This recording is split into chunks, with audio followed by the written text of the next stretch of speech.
Hi friends, this is the final video, that is the third and the final video in our topic of exploring toxic environments. And today's video we are going to discuss the management strategies to handle such environments. And I would like to bring into display our first triangle, and the route to healing for such people passes through the right brain. There has to be a switch from the sympathetic system of working to the parasympathetic system of working. But their inner being, their inner core, knows that this emptying into the right, into their body, they may not be able to sustain it. The body may not be able to take the brunt now. So you will see that such people are the most resistant to change, the most resistant to change on planet Earth itself. And even if you know that it need not be emptied fully at one go, you can do it gradually. One can help them do that gradually with presence breathing and other measures. Even with this small bell, it is extremely difficult to bell these cats. Until then, the codependents have to fortify themselves. Okay? As we discuss the management strategies for codependence, I want to state a disclaimer here. And this discussion is not for codependents who are in an environment of severe physical and mental abuse. I would advise them to seek help immediately. For the others who are in less formidable environments, the first thing that you have to know and tell yourself is that you're not responsible for these manifestations. The actual cause is very far away, maybe in their childhood, most often, and if it's in the genetics, then it is even far away. And I would suggest for the codependent to examine the reason for being there, because societies contribute a lot towards development of toxic personalities, and generally patriarchal societies with its weird rules, societies where both parents work and so on, and genetics, it may not be able to break off in such societies as is possible in Western societies. So we have to examine the reason for us being there. And if there are shared interests, for example, children, and you feel a sense of responsibility and you're not able to get away, then we have to develop complementary adaptation. And this complementary adaptation is internal stillness, developing an internal stillness. Okay? Now, we have to know that just as in the Venus flytrap and lotus example, adding nitrogen to the soil will not change a Venus flytrap into a lotus. Okay? So replacing what was lost, such as love, care, affection, does not work, because what actually is replaced is the time. That the time is not going to come back. That is the time lost. Okay? So replacing with love, care and affection may or may not work, is what I'm saying. And if the codependent is faced with arguments, blame, judgment, lies and addictions, we have to keep on repeating to yourself, that you are not responsible and you are not the one to bring about the change, because you cannot do it.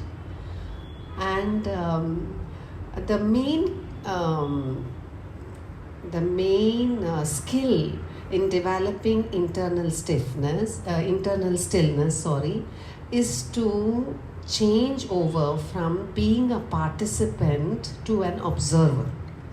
So when you are in this condition, when you are internally still, you are not too positive, okay? So you're not giving out too much of positive energy, so you don't attract too much negative energy. That is a way you can protect yourself. And you're not negative at all, so you don't contribute to negativity. And you're actually in a line just above the zero, and you are actually in the freeze mode, which I described as an adaptation given to us to protect ourselves from danger. One of that is the freeze mode, which I have mentioned in my previous video. So internal stillness is freeze mode in awareness, and this is one way, a small chink in the armor that can confuse the tiger. Because when it experiences stillness, the tiger can walk away. That's what is made use of. If you go to WikiHow and type how to handle when you're confronted with a tiger, they actually talk about stillness. So this is actually stillness in awareness. That is freeze mode in awareness.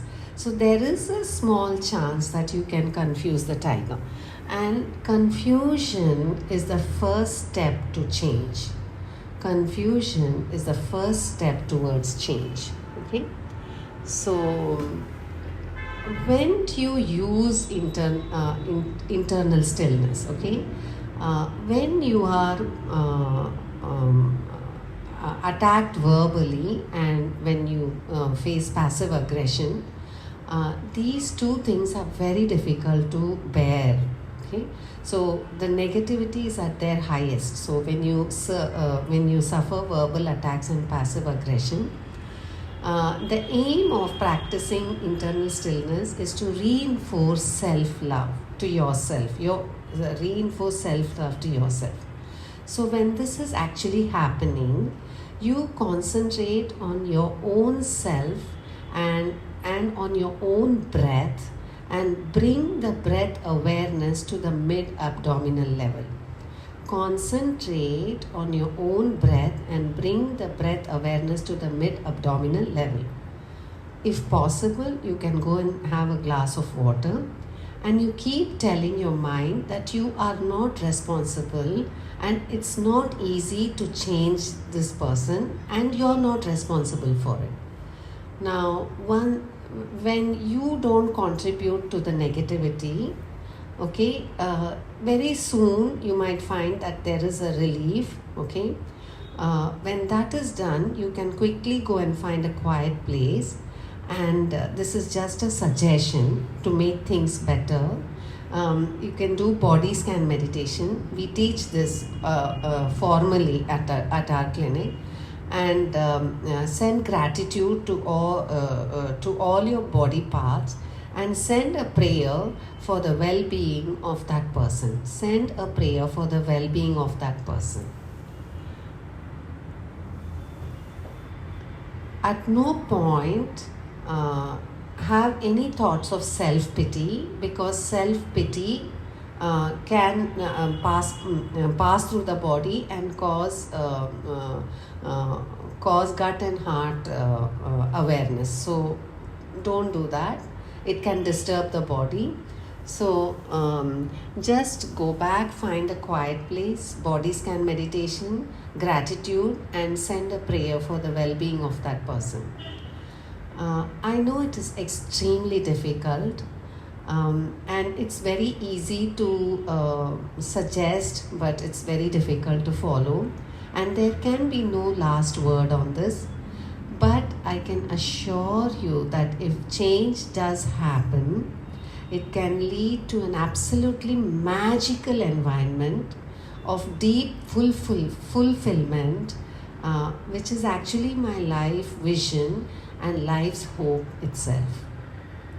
All the best. Thank you.